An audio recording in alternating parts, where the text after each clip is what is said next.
IONQ stock analysis.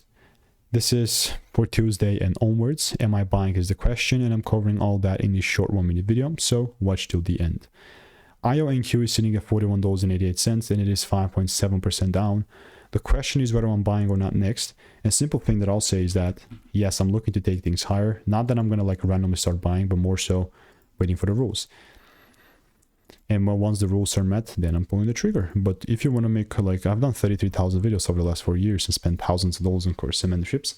By the way, all of them have been documented. The videos on my YouTube channel. This looks very optimistic, but I don't want you to think that once tomorrow rolls around that I'm just gonna buy weirdly, like be this weird optimistic. No, I want to see the price give me a proper double break and then move forward. If that happens, cool.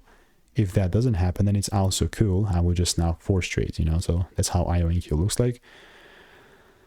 I mean, there's nothing else to it for me, honestly, for right now. So I'll keep you updated. This is what I'll keep doing. And if you want to make more money trading in a simple and way, click the first link in the description. There is a free newsletter.